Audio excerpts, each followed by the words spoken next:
Hi, Stan Ehrlich. This is a demo in the ECForcaster, Ehrlich Cycle Forecaster. The first thing you see when you load the study or indicator is the instructions, printable, removable, scrollable, etc. First thing you do when you're looking for cycles is to pick a prominent top or bottom. Most people look at cycle lows, so I'm going to pick a bottom on this chart. It's the E-mini, very popular. We could pick the COVID low crash, which is obviously a very profound low, or maybe the one that we recently had, which is the one I'm going to pick. It's only about a month or two old. Let me expand the prices a bit here. And we're going to bring up what we call our anchor line. This is the first line that you want to plot in order to anchor the cycle. It's a yellow line.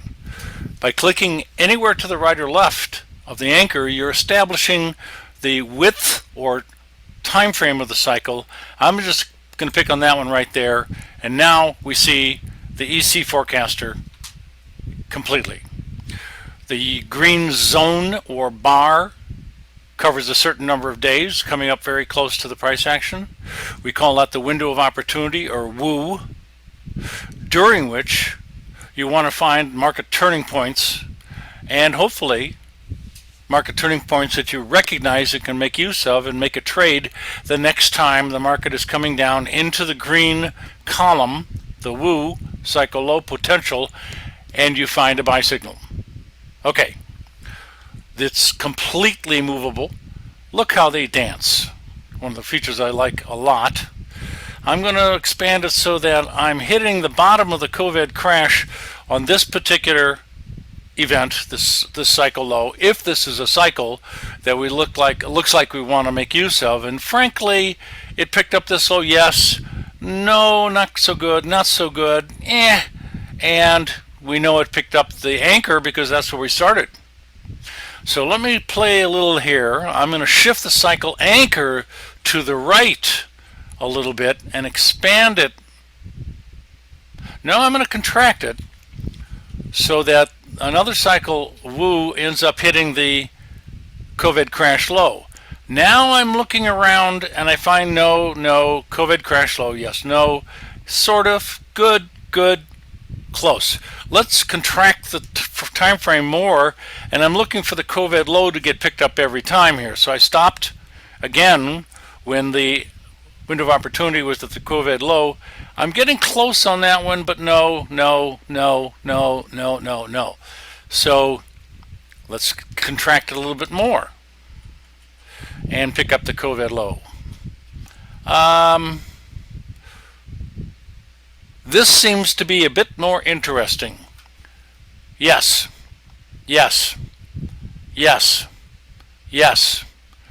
Pretty close, a little early. 1 day late.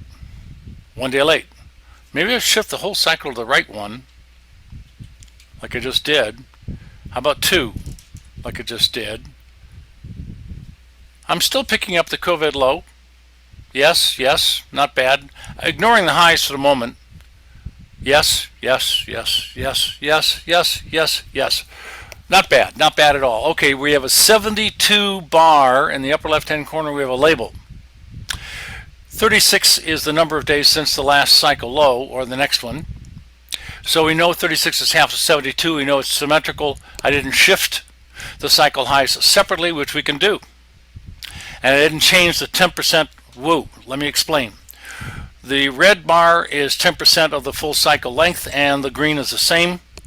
So if the cycle was 100 days, then the WOO would be 10 days left to right, or 5 days before and 5 days after the idealistic potential cycle low in the middle of the WOO.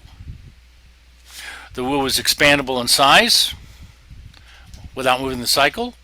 I had it up to 22% and going down to 10. The percentage is up here in the upper left-hand corner. And frankly, what you want to do is get even more accurate, narrower, so that it pinpoints more accurately these turning points. But this is just a few seconds worth of fiddling around on the E-mini. You can do this on weekly charts. hourly, any time frame, period, and any kind of a market.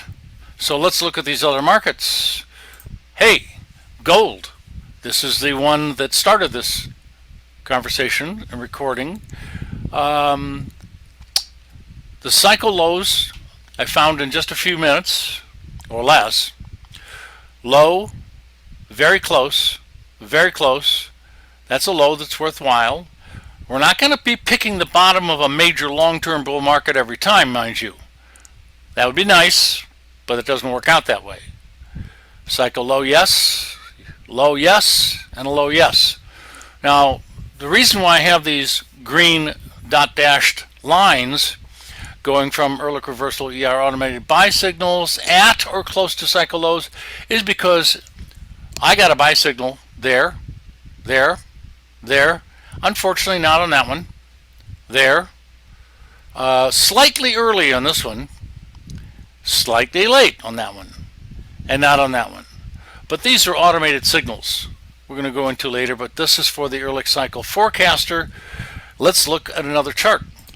It's also a metal, it's silver. My window of my anchor bar is here on that sharp crash break low, hoping that was a cycle low. And quickly and easily I found that that one's not bad, not bad, not bad. No, not bad, fairly good, fairly good, fairly good, fairly good. And here and here and here as well. So this looks relatively usable. Let's just take a peek at the highs. Okay, way up here around the label, I caught that beginning of the decline. Again. Nope, that was a bottom. And you're going to be oversold, and that will not be conducive of a new short sale. Probably a bottom. So no, that didn't work timing wise.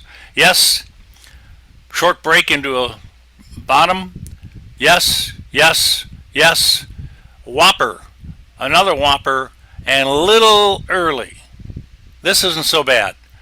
What about palladium? Who trades palladium? I know who, but we'll keep it a secret.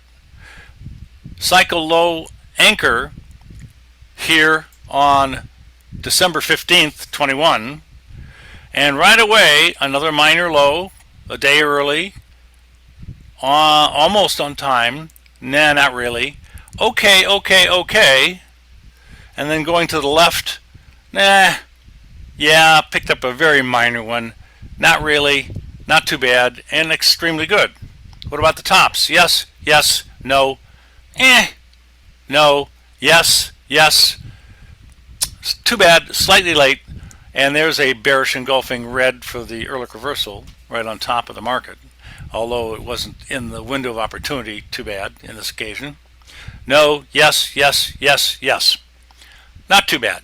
Next one, cycle. Live candle, how about this? Anchor bar was going to be April 3rd of 20. This is a 873 bar symmetrical, and I've got only an 8% window of opportunity, but hey, 8% of 873 is still 60 some days, 2 months, and it certainly looks like it. So what we want to do is maybe shorten this cycle or window of opportunity, narrow it, and we're still picking up some reasonable good highs. Yeah, okay. So it's quite flexible. There are a variety of other things I could show you, not as important as the fact that it does help on any kind of a market. This is one of my favorites. Euro dollar was that par dollar for dollar level a couple of weeks ago, a cycle low. I used the anchor bar on that date and started to expand. I found this one coming up real quickly. Obviously, I anchored there and started there, and immediately this popped up on the screen as being boing, that low, and in the area of a major low, double bottom, but that low right there, not so bad. And this is the first low on a double bottom, also not bad. That's 5 for 5. Well, 4.5. I don't like them all that much. What about the tops? Bingo! And a bearish engulfing Ehrlich reversal. Again, and again. Not bad at all. Cycle for Bitcoin. Now we have a little bug with Bitcoin, a little BB. And what's happened is the red cycle tops actually ended up going down instead of up. So you have to pretend that this is supposed to be a selling point. It's not. The green are fine. Anchor point, yes. Not too bad. Damn good. Again, very good. And again, very good. So we looked at a variety of types of markets. These are futures contracts, and the Ehrlich reversal automated trading system picks up turning points that you could use to start cycle searches with. Also, we have a version that's still in the works, not quite finished yet, but very close, which will automatically get into a long or short position at the middle of the cycle, low or high or both. In other words, trade the cycle blindly without having any particular reason to be long or short except for the cycle itself. Obviously, you can reach me and provide me with some questions and so on and so forth, but there's a little demo on the Ehrlich Cycle Forecaster. Thank you.